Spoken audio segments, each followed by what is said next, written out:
All right, we got a great group of clerks here.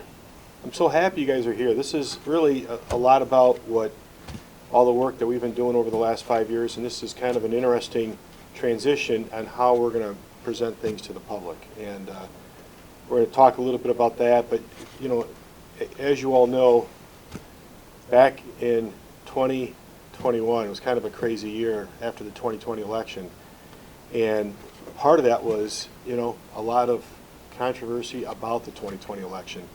Warranted or not, it was, the public was looking really for a little bit more information, looking for a little bit more accountability, and I believe for us to be a little bit more transparent. And that's kind of, as the clerk, these were the things that I thought we really wanted to focus on, was transparency, integrity of our elections, and security. We wanted to be able to prove whatever somebody questioned something. I believe it was important that we were able to give them answers. And there were so many things when I first came in office, we didn't have answers.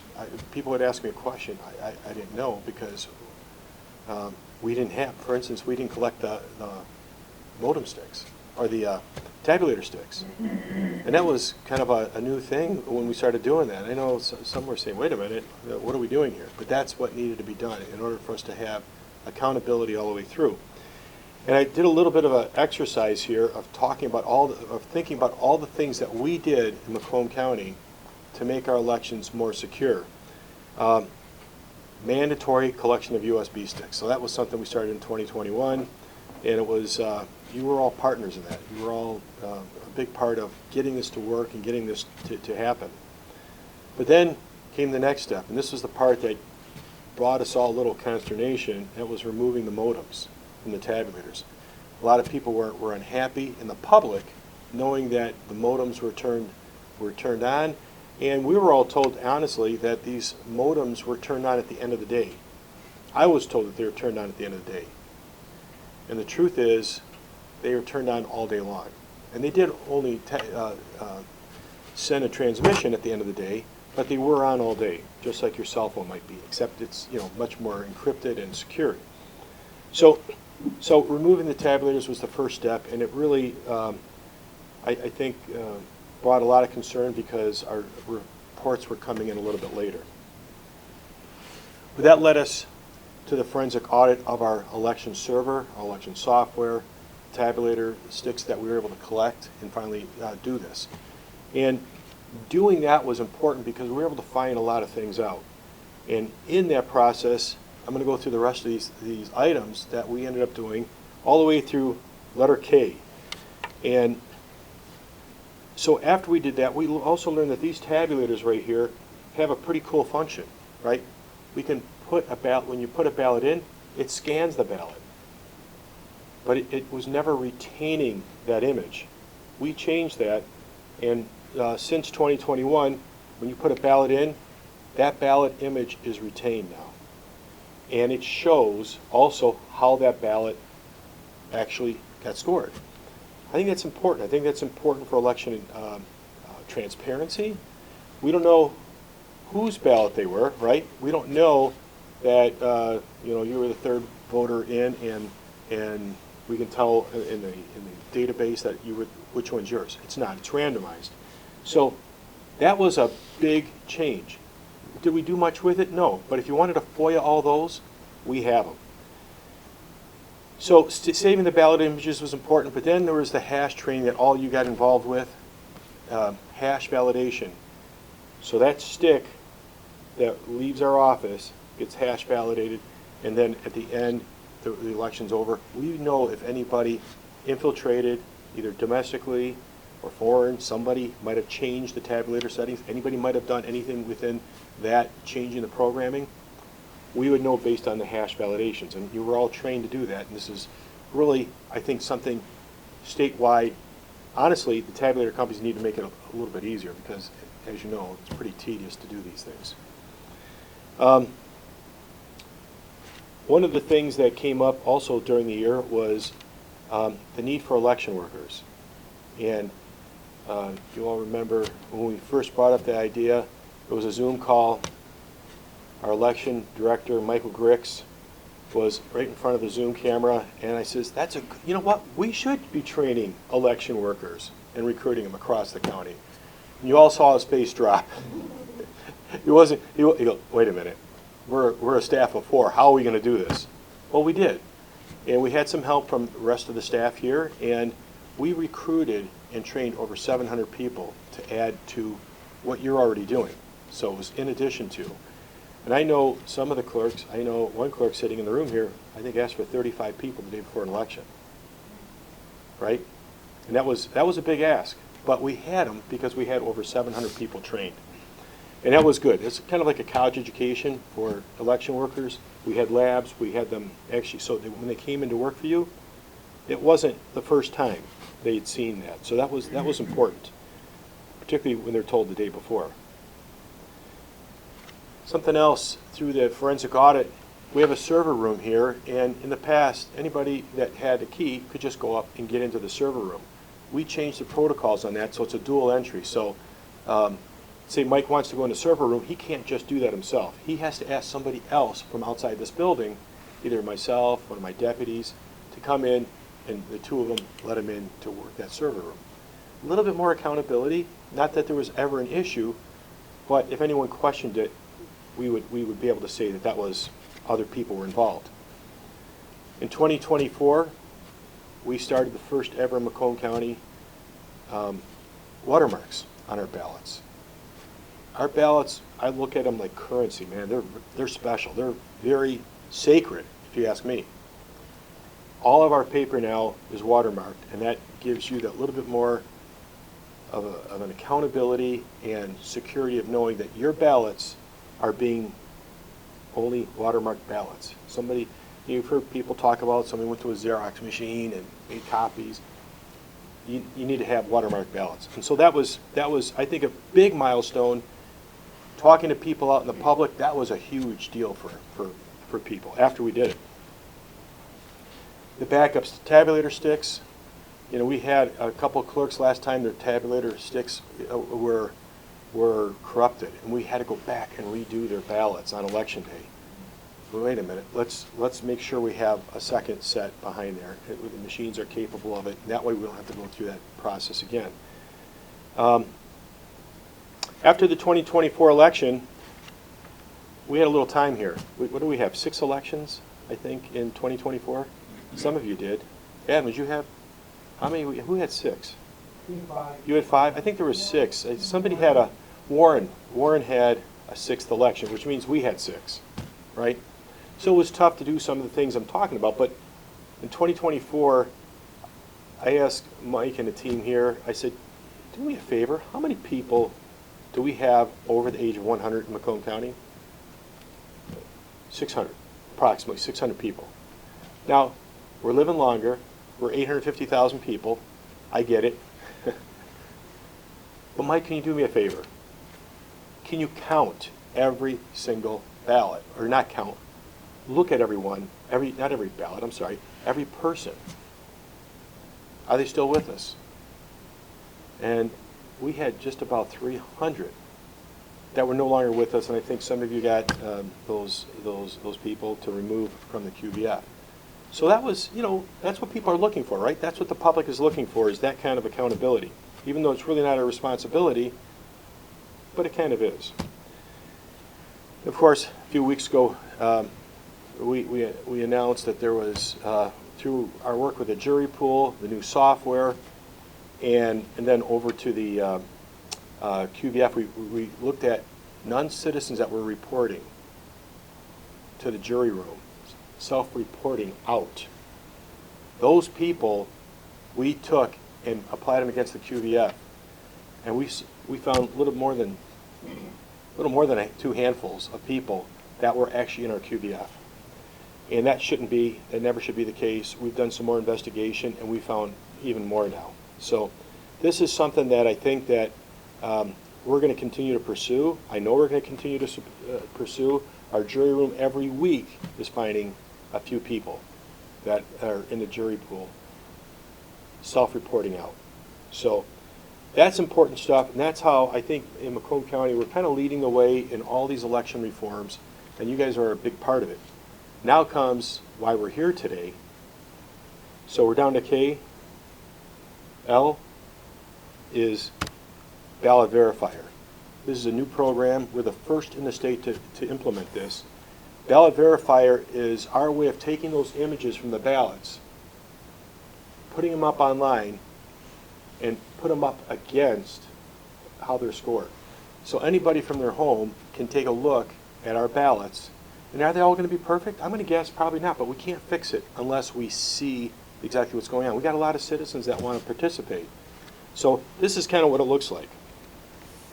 So this is right off of Civera. I'm going to introduce Adam Friedman in a minute. He's going to do a little workshop for us. He's the, I'll call him the inventor, but the CEO of Civera.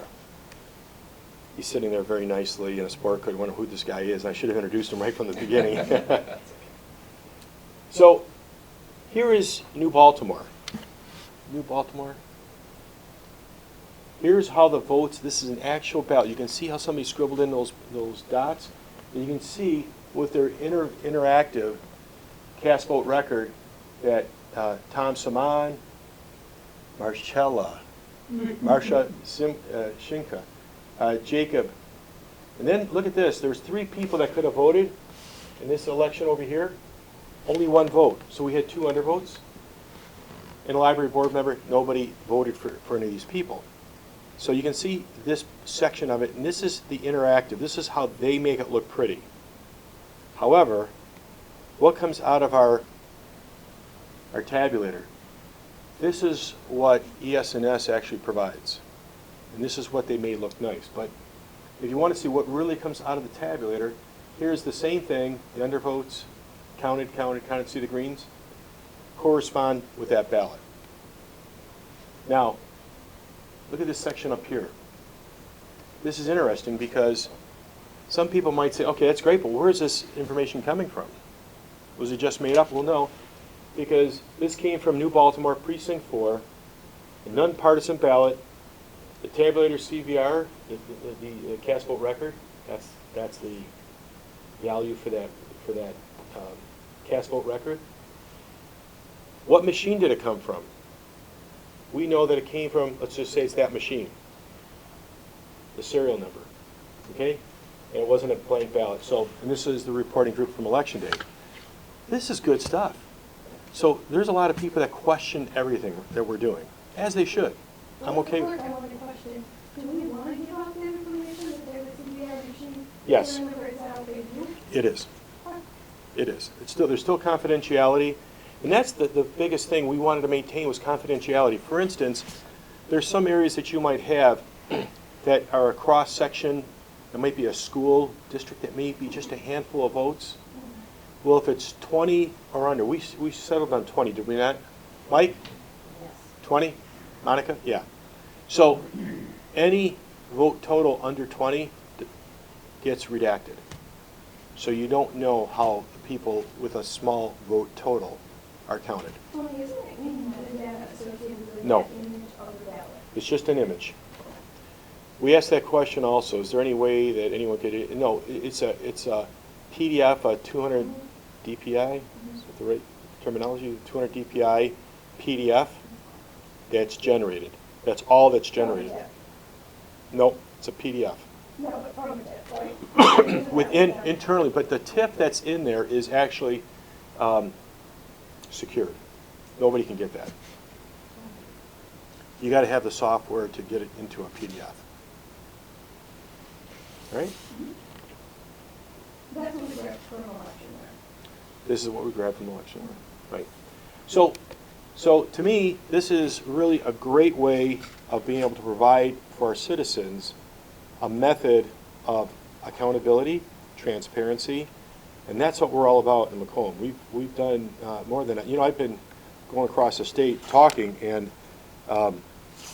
clerks show up. They want to hear what we're doing, which is pretty cool. I'm gonna turn this over to Adam Friedman from Civera. He's gonna do a little workshop so we can actually play through this. That's great. And ask questions. How do the clerks look at it? How do the clerks see this? And this is no different than what we've been doing, except now it's just we're putting it all online. You do not have to FOIA this information anymore. Thanks. All right. Look, Go ahead. Yeah, Adam? it's really great to be here. It's great to meet you all. My name is Adam Friedman, founder and CEO of Civera. So Civera stands for civic veracity, civic truth. And our company is dedicated to ensuring that this sort of data is available, that access to public data is a human right. And insofar as we're protecting voter privacy and maintaining total security and integrity of this data, this is vital to do, particularly because the technology is available, has been available, and it's time that we actually use it. Because, as I think we all know, we have a crisis of trust and confidence in our politics in general in this country, and unfortunately since 2020 in elections. It's still there, it's not gone. We just saw what happened in Fulton County. And so our hope, by providing more ground truth transparency so that voters don't feel like voting is a black box, but instead a glass box where they can actually see that ground truth, will take one huge step toward bringing the citizens and government together so that it's a more collaborative and continual improvement type of attitude and culture of how we do governance in the United States, which we think is sorely needed. And so Clerk Forlini and Macomb County are on that the front lines of that movement. And you guys should be very proud for taking this step. First county in the state of Michigan to provide this technology to the public. One of 7 states, so we've launched Ballot Verifier across the country in Colorado, Texas, Idaho, New Mexico, Florida, California, and Michigan. We're proud to add Michigan now to this state that's starting to move on this. So let's dive in. So in Macomb County, And this is live now. that's right, we just put the link up on the county website, or the county staff put the link up there. So any voter can go into or anybody can go into the past election results page of the Elections Department and click on Ballot Verifier. And now this is Civera, our company has provided this application and maintained the design so that it's part of the county's website. And we do this in a really secure way where all of the materials are cloud hosted but totally segregated from any kind of critical voting infrastructure. So there's absolutely no penetration, there's no involvement in the existing tabulation system in any way whatsoever, because a lot of folks ask that because it's like, oh, you're putting these ballots online, so is it a copy of the ballots? Yes, it's a copy of the images that you all have stored and maintain storage of in your air-gapped secure tabulation system. So for the user, it's as simple as going on this homepage and choosing the election event that you want to see. Now I want to point something out here. This site serves 2 purposes. It's to provide that ballot level auditability and transparency, but it's also the ultimate historical search tool. And as you go back into these election events from the past, you're actually looking at decades of past election results that we allow now users to search. And that was actually Civera's flagship product called Election Stats. We built upon that flagship search engine to provide the Ballot Verifier as a new application and module. So let me just interrupt real quick, Adam.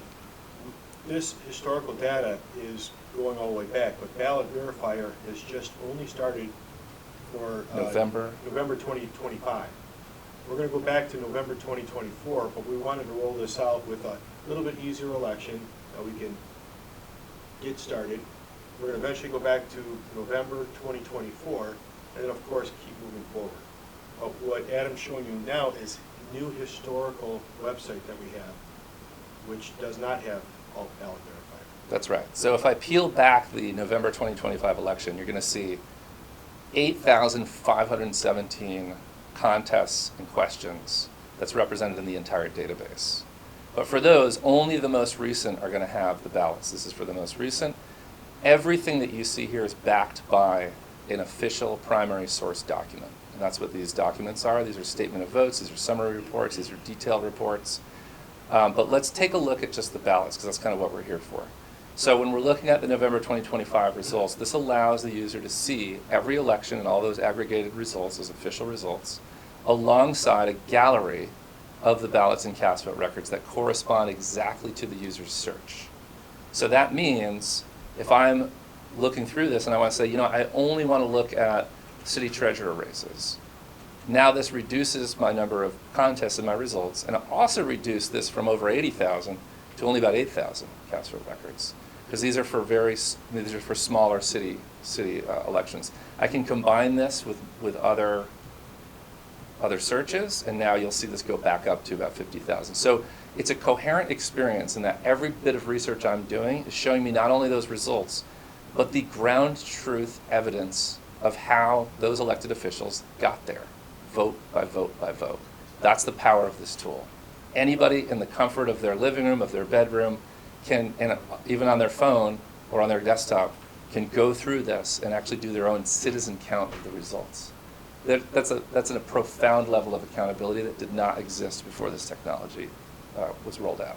So there's two ways that a user can verify those results. And Clerk Forlini just showed you, you can go ballot by ballot and compare the cast vote record and make sure that every marking on every ballot was counted by the tabulation machine as expected.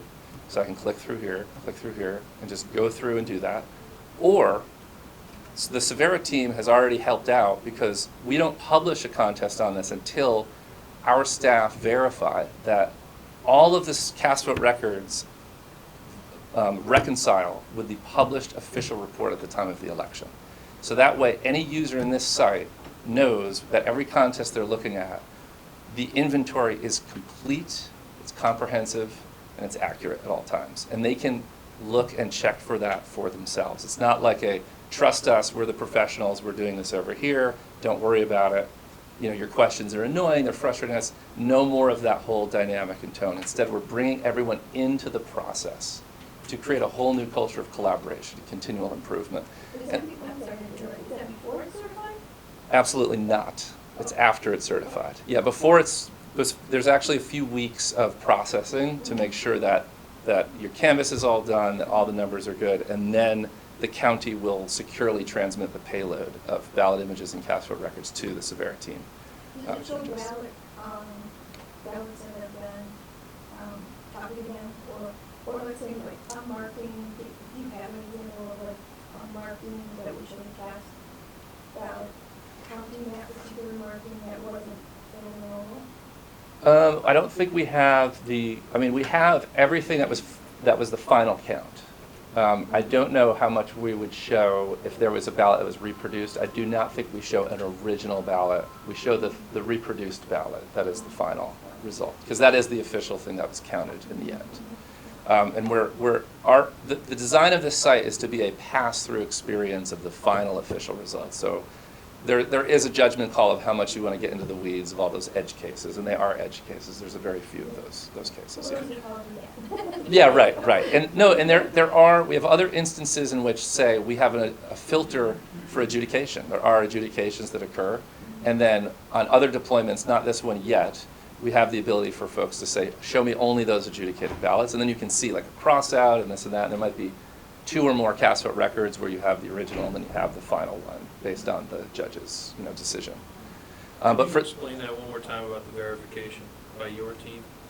Yep. When it goes up there, when it's verified, what exactly are you doing to show that it is verified? That's right. Yep. So when we'll bring in all the images. We do not do any special computer vision to interpret the votes at all. We just take the images in, and we take what's called the bulk cast vote record file.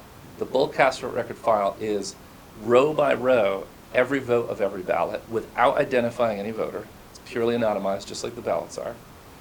And we run that through our own tabulation. We sum those numbers up. That's what produces these numbers you see here.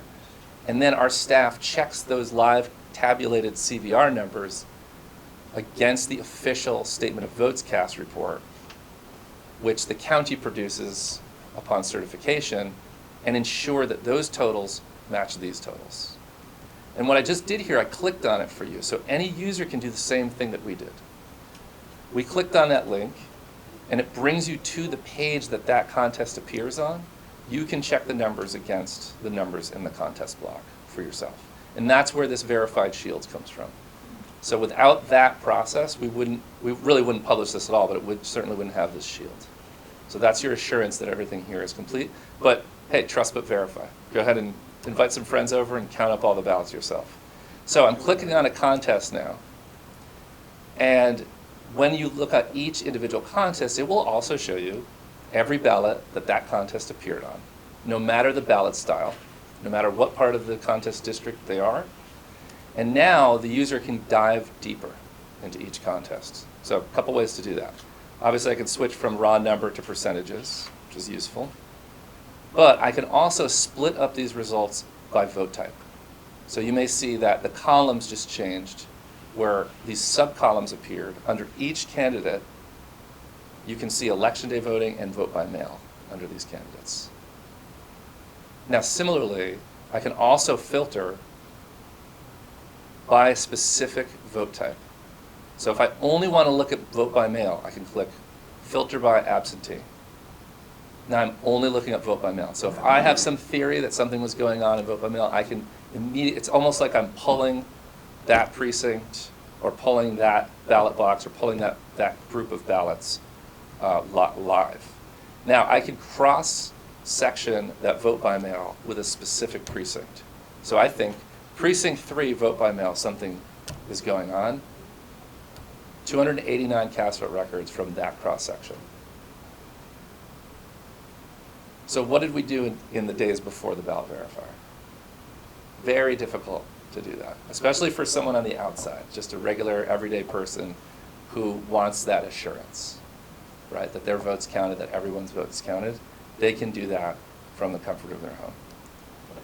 Now, you may start thinking, well, if we winnow down these ballots to really small counting groups, we have the risk, if there's only a couple of ballots that were cast, you could cross-reference that to the voter file, and you could try to figure out whose ballot that was. We have a security feature to protect against that potential vector, which is very, very important and necessary for this to be successful, and we call that voter privacy masking. So I'm going to give you an example of how that would play out. So let's go back to our search page, and let's look at the city mayor's race for New Baltimore City. Now, in a contest where this security feature has been triggered, it will warn the user, voter privacy masking. This contest contains precincts in which few enough ballots were cast that a voter could possibly be identified. Therefore, to maintain voter anonymity, some selections or ballots have been made hidden from view.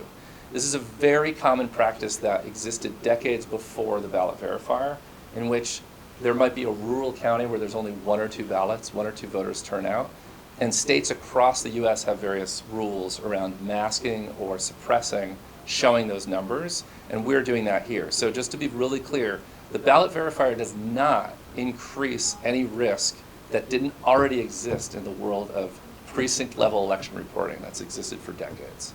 But it feels like that because now you can see the ballots. But even having a precinct vote table runs that risk. So when I click on the vote types filter, you're going to see these 3 stars. And that exists because the total ballots cast for early voting in this one precinct, precinct 2, is 20 or fewer. And it just happens to be 20. But if it's 19, or if it's 2, or if it's 1, these will be suppressed. And you see these stars. We will not show those numbers. And you'll start to see ballots here that will be hidden from view. Let's see if any of these show up on this. I'm going to filter down by the precinct, and we'll see some of these that are going to be shielded. There's one here. So any of those ballots that were cast in that early column, because they're 20 or under, will be masked. And so if a user attempts to see that ballot, we will block them from being able to see that ballot. And Civera doesn't even store this on our servers. We actually delete these files completely for security purposes.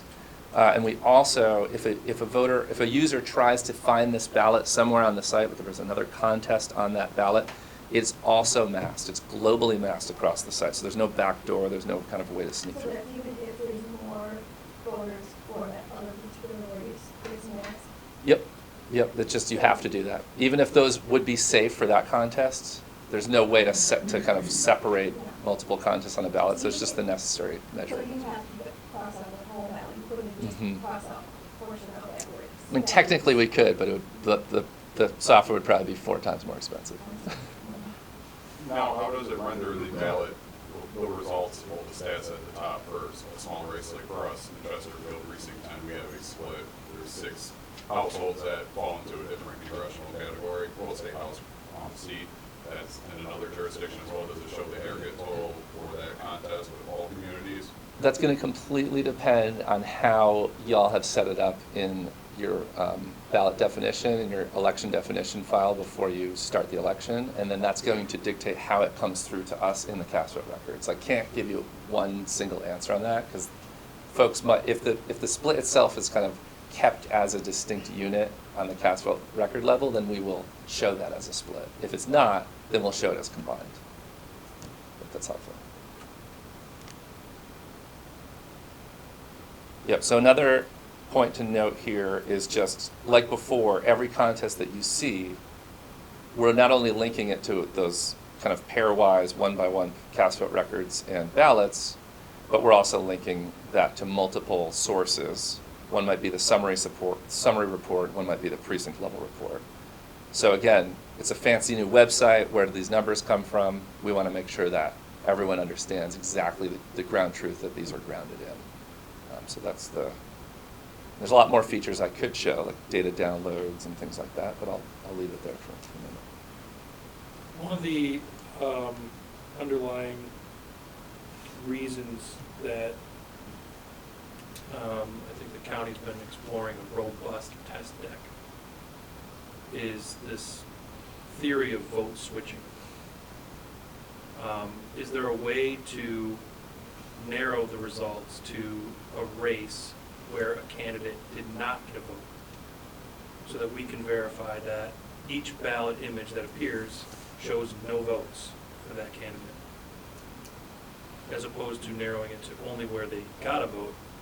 Can we do the opposite? Well, we can certainly, I mean, it can be question. done. It's a great question. It can be done because this is all now fully structured in a database on the back end.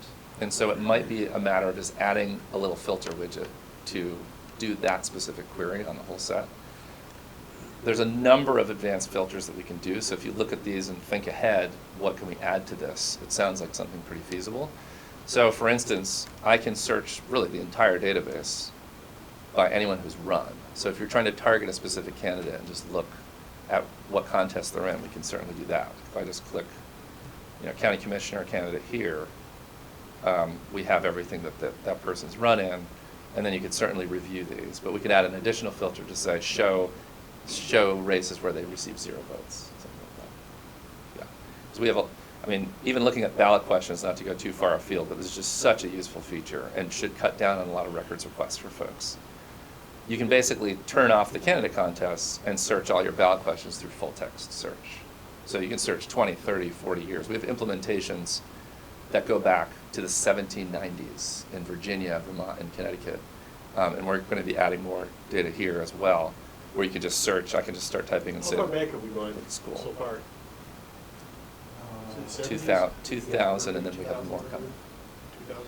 That's what's on the site, but we have another phase coming. Yeah. So you can see, how can you see ballots from Well, no. So this is where that? I was gonna say. you're getting 2 features in one, and the ballots, as you had mentioned, they're only available starting in 2021.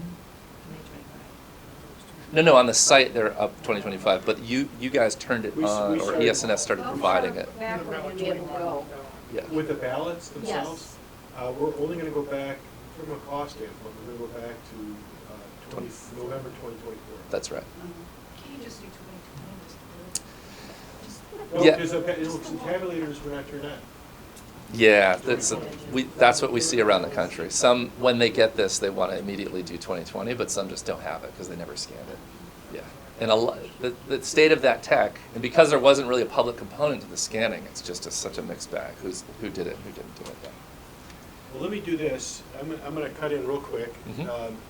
We've got this Facebook live stream, and I want you guys to take as much time as you can with Adam while he's here, ask questions, and we'll let the people on the outside relax and listen to all the boring quick questions. I guess. But We're not boring. thanks. I Not know, boring right? at all.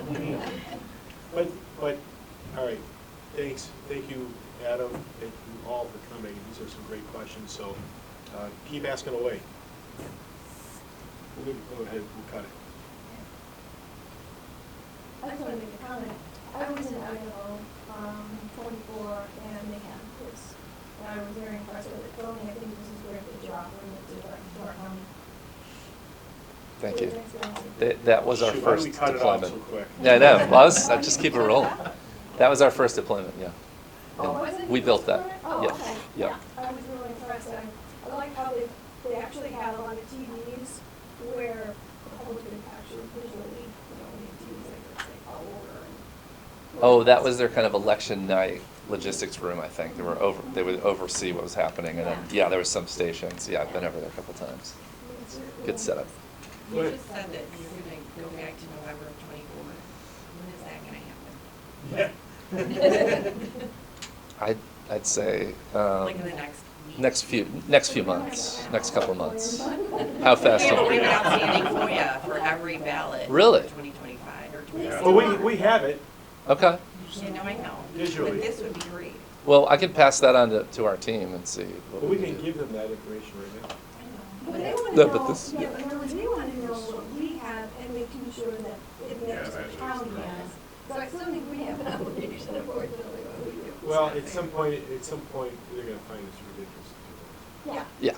I agree. But, it's our job to make sure we do our job right, and keep it transparent, and, bring that confidence level up. Exactly. If it's already out there, people don't need to ask for it. Is there any filtering for like write-in votes and things like that? And would there be any circumstances in which those names potentially could be redacted if somebody's using not so great words? Naughty words. I know, I almost feel it'd be like an FCC issue. People were, using colorful language. I don't think you should do that. I agree. No, we're not.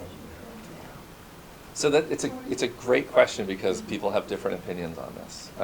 And in some states, they require that, they consider any handwriting to be PII, personally identifiable information. So in order for us to even launch Ballot Verifier, we needed to come up with a way to redact any handwriting, not just write-in votes, but people write in all sorts of stuff all over the margins. And we were not able to actually, get a contract until we had a solution. So we actually invented another piece of software called the Ballot Redactor, which uses machine learning, trained on, I don't know how many hundreds of thousands, over 1 million ballots, to detect handwriting. And so instead of having, and some of these clerks in other states have to review every single ballot for handwriting before they can provide this in a records request, which is really tedious. So they use our software, and it's like a needle in a haystack. It will go through it, even 1 million ballots, it'll go through it in an hour or so. And then, it's going to be less than 10% usually when you include the write-ins. So yeah, that can be done, but some jurisdictions, to your point, say, that's the voters, and there probably needs to be some negotiation or disclaimer that says, your ballot is no longer completely in a black box. If you write something on it, it's going to be known, and so just be aware of that. I think that's important, that they have that awareness. So don't write anything But you're they going to also know they have the right to secrecy, that's our law, so. That's right. They still might do it anyway because, they know that nobody can identify them. That's right, absolutely right. Yeah, unless you want to say, my name is, but that could be fabricated anyway, you don't really know. Yeah. I'm just wondering, on the flip side, would somebody maybe mark their ballot or put a marking on their ballot so that they can then go back and try to search it and find their ballot? I mean, granted, they would only be the ones who know it unless they are. That's right. But kind of testing the system outside there, so I was just kind of wondering. Yeah, and that, I would expect that some voters would use that sort of thing to see, and then they can say, there it is, and my vote's counted. And I would have a concern that if we did redact, that somebody might say, well, if you redacted that, what else did you redact? That's right. What other oval did you erase, That's And- right. and with that regard, I guess, extending on what Melanie's saying, when it adjudicates for the handwriting, what is it, putting just plain text over it, almost as if it's computer script? Or what would that look like? Our- Like those jurisdictions you were referencing? No, so our system would not interpret the handwriting and OCR that. If the cast vote record, if it's a valid write-in and it's in the cast vote record, we would display. Okay, so only The if it's name valid and- write-in, everything else is just. That's right. That's right. It would just be left as it is. Yeah. I was just thinking about this verified shield and playing advocate, devil's advocate. Does it not, in a way, undermine the county canvas, the state canvas, the certification of the election? If, say, your team were to go through this and decide, I don't think it matches, and not put it up there as verified, does that not kind of call into question the entire process of the election and certification of it? If we were to publish that and say this is not verified, yes. And we've never had an instance in which we were not able to track down why something didn't reconcile, which means this is actually an additional third-party verification, which so far always works. And if it doesn't work, we should know about it. That would be really important to know. And so we've never actually published this out in the public where our staff could not do that reconciliation successfully. We, of course, go to the county and say, help us with this. And sometimes they're like, oh, we plugged in all of the sticks and got you those batches, and we forgot one stick. And we're like, well, there you go. We were like, 100 votes short on this or something. That has happened. But that's way before go live. That's before we would get that batch out. So I have one further question too. So you have filters for election day absentee and early voting. What about ballots that are tabulated by the county that come in after election day, so like military ballots or things that are cured? Because the unofficial results that we publish in the township will show all the election day ballots reported, and then whatever else is still eligible within the statute, we would give to the county after that. So that's a good question. That's more of a Michael Griggs question, I think. Okay. Okay, it's part of. Okay, so it's streamed into the absentee vote. Great.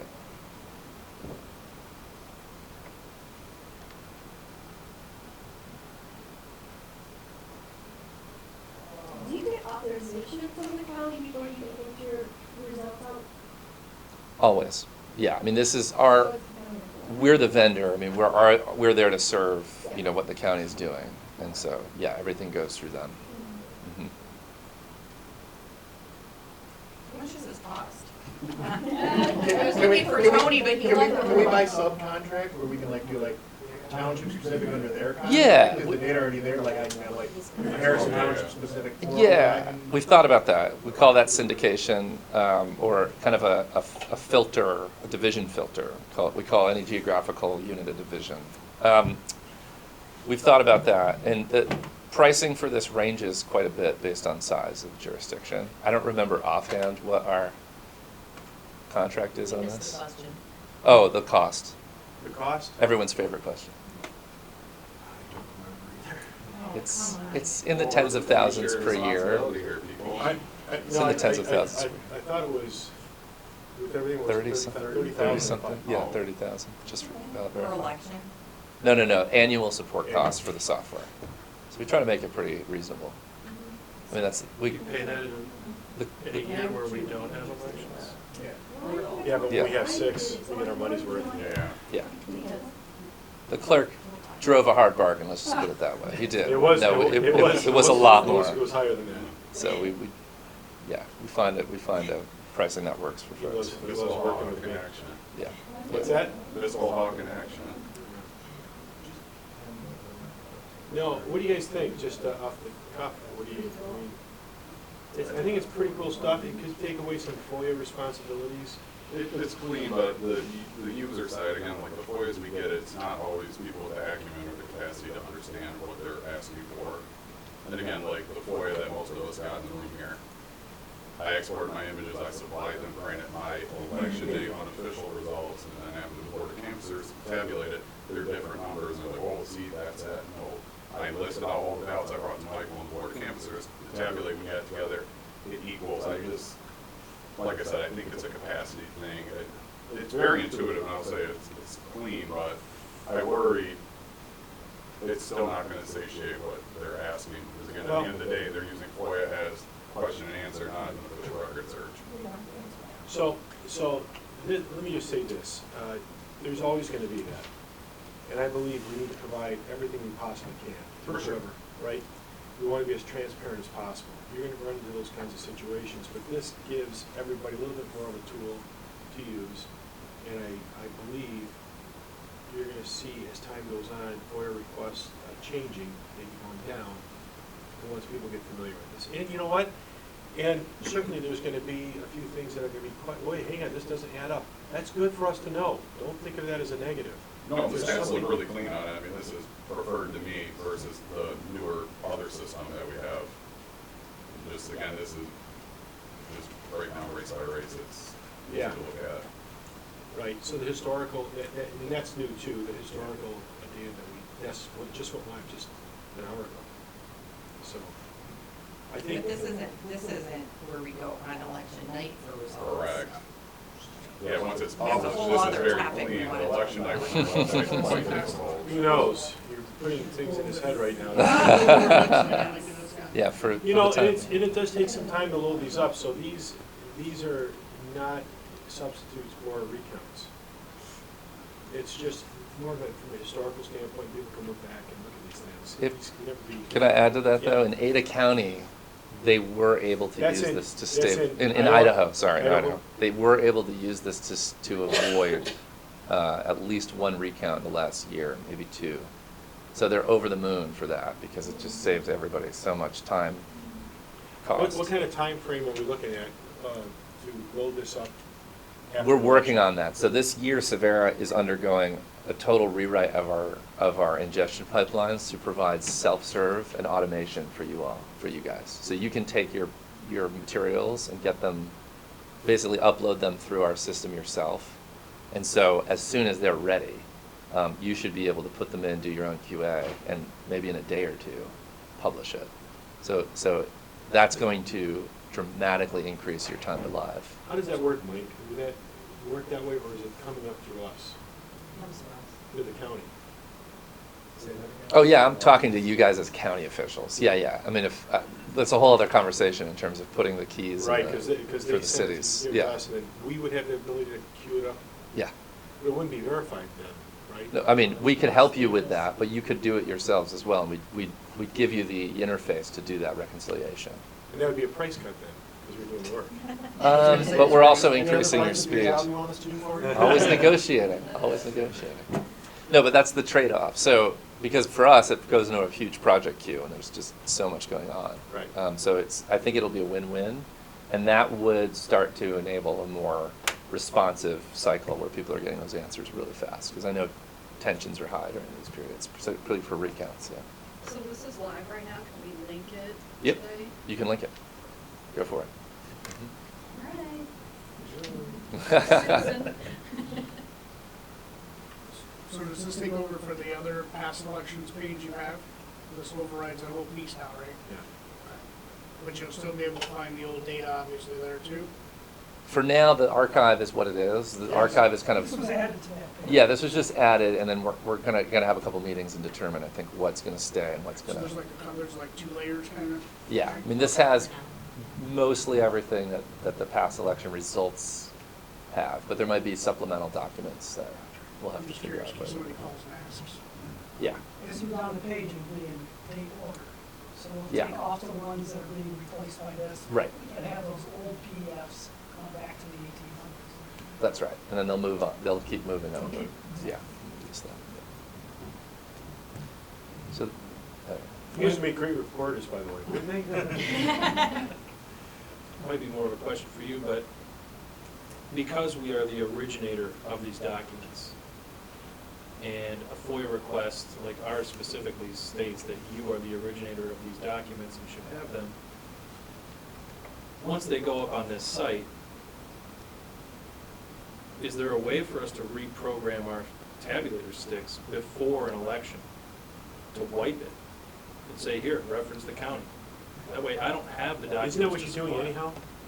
No, you have an election call and you use the same sticks over and If over. you, right, but that's what I'm saying, you're doing that already. Yeah, but I don't have an election for 8 months. Yeah. I have those sticks available and have the ballot images. Is there any reason you need to resubmit? So I don't have to supply Yeah, a so he FOIA. doesn't. I mean, He doesn't if have an election. it's literally the same records, Or and it's a you, duplicate. yeah, it's just a duplicate, it's redundant, it's more operational. The point of this is to reduce that operation, so, I mean, I'm just an outsider here, but my recommendation would be, it should be fine, as long as there's nothing else on there that is not on here. I guess it's the same Yeah. thing with the EPD history, we upload it and I then don't we think get anyone to have a have problem with it. certification. It's more to it to account for elections. Yeah. Oh, interesting. Well, I don't, I like bringing them that. no, I really, no, I don't either. I really believe in keeping these elections local and maintaining that way. I look at our role, just like with the election workers, to help you do your elections, not replace them. So what is, I heard one of the biggest sticking points was finding enough Democrats or enough Republicans in your area. Because we're in the entire county, we have diversification, we can pull together people and allow you to have a database you can go to, of people that are ready to work. And that was to help you, not to replace you. You're still doing your own recruiting, your own training, all that. But if we can help, that's what I saw our role to be. Can we pull up, actually Melanie's election for city council for primary? Sure. Just to see what the results look like, because it was low turnout, I just wanted to see that one more time. Sure. Who's, Joe Hicks? Yeah. Because I want to see like how all that shields, because it was low turnout pretty much all precincts, if I remember correctly. Does her name go, is it Melanie? No, she's the clerk. but I'm you're here. just currently- Oh, sorry. Hi. Who's a candidate? Yeah, who's a candidate? Or we could just go, Troy Taylor, Yeah, there you go. which Taylor? Yeah, you can Michael. use Taylor because it's This his one? opponent though is the one that's gonna have. So this Well, one? that's for the general, the other primary. You want a primary? August? Oh, just, oh. Yeah, we Sorry, didn't- they got tax break on me in the township. Okay. What's one that you guys? Yeah, what do you want to search? uh, Of 25? Or do you want to do, Well, we only had. Well, would there be we a school had- board election or something that would be, I didn't have a school board. what city was it? Was that, was? Wait a- a This is local live, county? so you Can can you search just look whatever up you school want. board? Yeah. Right, I'm just Yeah, asking Romeo. for, Romeo Community Schools might be one. Oh, yeah, for sure, yeah. school? Yeah, I had a proposal, we didn't have candidates. Oh, just do library. Correct. Oh, Library? yeah, right, well, it still would work, right? Okay. Should I look this, Fraser? Somebody. Yeah, New Baltimore, Fraser? Either? Okay. Vote for 2. So what are we looking for? I don't know. I wanted to see them asking for a small election, but all these are gonna be below that threshold. No, well, this early vote type is at 20. So apparently this, so we could do early for this precinct 2, like the other race. So there's the masked one. there it It's is. the same race. Oh, right, because they're both together on the ballot, right? Yeah, all these offices, right. There you go. So that one's masked. Yeah, the one that, the shield here. Yep. How many votes are in that? 20 exactly. So, I mean, if I try to look at both, it'll just, Okay. yeah, nothing's really. There you go. Is that what you're asking for? Yes. And if we just look at the precinct with no vote channel, yeah.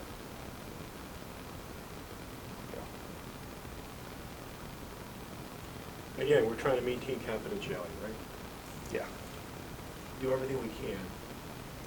And I think there's some places, I was talking to maybe the guy from Ada, I think it goes down to 2, not 20. That's right. It's a little low. Yeah. But we might see as we go on, maybe we bring that number down to 10. Yeah. But you can determine that. Yeah. You can make that decision. Fully configurable, just change it and it'll rerun the masking the way you want to run it. Which I think is fair because we partner with Utah, where we absorb their early voting. And we've had a number of instances where only one person might show up on one day or, you know what I mean? Right. Because, I mean, it's fair. Because how do you protect that voter's privacy? I would agree. Well, is the state on the early voting, are they just looking at that one day, that one vote? I don't think so. I think they're No, but you could potentially, The nice thing is that it puts instead of looking at having somebody go through physical ballots, where they would open a bag that might only have 2 ballots in it, this is a better way of securing that voter's privacy by saying, hey, instead of going to the physical ballot, here's a perfect scan of it, and if there's only a couple, it automatically does that cover for us, as opposed to where there's only 2 ballots from an early vote day, you figure stuff out easy. It helps protect voters' privacy. Correct. Anybody else? All right, you guys been great reporters. I'll tell you that. What did you say, Christine? You don't even be quiet because they're asking all the tough questions. Well, you can ask the money questions. or no, Melanie. Well, Melanie Melanie question, did that, yeah. So you said it was 30,000 a year? Pretty sure it's 30,000. Mhm. I think this. That was a wholesale $20 price. and $20. We weren't paying retail. Mhm. What's that? I said $20 when I quoted this. Listen, we're Free moving. service. Well, the other thing is we had a guy out of New York that was doing the election day, and there was one guy, we're the only county that he was doing our election day stuff. My God, what's gonna happen if this guy got sick that day? That's not how we need to be doing these things. So we ended up changing everything within our system to be a little bit more world-class, really. Macomb County is the largest county in the state. So, this was a huge addition. Historical is a huge addition. So, And really, it's being the watermark, it's a bell cow for being a leader in how we should do election. The process is open from the moment we as mobile clerks start processing election forever on. And this just makes it easier for people to see the process. I think that's important. I think it's important to protect everybody here in the room, right? So, and it doesn't end here, right? There's going to be other changes. I hope as we look at the new tabulators, there's going to be huge advancements to make this whole process even easier. Like the hash validations, that should just be an automatic process with machines. Can I ask for just make a recommendation? So when this gets rolled out, or it's already out It's there, out there. when when voters start to realize it and they go on and they start looking at ballots, because they will just purely out of curiosity, is there a way, or would the county be open to putting together sort of a fact sheet to distribute to clerks? Because not everybody's gonna be well versed in this. There's like most frequently asked questions. So if somebody calls and says, I don't want my ballot on the website, and I know we say, well, it's anonymous. We have no idea which ballot is theirs, right? Right, I know that, right? But there may be some offices that just it would be helpful to have for them to have like a fact sheet, some talking points, if somebody does ask questions. Especially with the shielded ones, because I feel like we're gonna go, if there's gonna be a problem, it's gonna be, well, what's. Does it show up here? What's that? See right there? Oh, the masks? Oh, yeah. Oh, I see what you're asking. Oh, the shielded It's only up images, there. yeah. Yeah, it warns them there, and then if they click on it, it warns them. It's kind of like having a I mean, jury process. it tells you very explicitly why. Nobody looks Yeah. at it. If you go back one, Yeah. there was a VAT ballot, a voter assist terminal ballot. Oh, on yeah, there. yeah. Have you considered an automatic shielding for those because of the individuality of those when we have really limited? Good question. That Because is, those are very identifiable. and Mhm. Oh, very on the previous frequently page. used. it was on the, I don't know which page you're Yeah, on. the Page very bottom three. row. Page 3? good eye. What's identifiable? Well, yeah. Well, if we only have one person because of the vast precinct, Yeah, the ballot sequence. Is that known in the voter file? Sometimes we're marked in the whole book. But is that available for public request? Is that information available for public Yeah. request? Yeah, remarks. Yeah, like we use the They VAT know- duplication AV, so we would never duplicate a ballot or military ballot that way. Okay. So you're saying that if someone gets a voter file, it'll say, this voter, when they turned out, not only that they turned out, but they did a remake. I doubt that. No, some remarks are going to include that voter used the voter assist during the ballot, or they have a different numbering sequence that Where would can we attribute that? tied to the voter. Or even Okay. the application to vote. Right, Yeah, yeah, let's it's leave wrote that. as an information. Okay, yeah, then that would be probably worth looking at. And then All right, percentage-wise, yeah, probably an edge case, but yeah. Yeah. all right, we're gonna wrap it up on the video.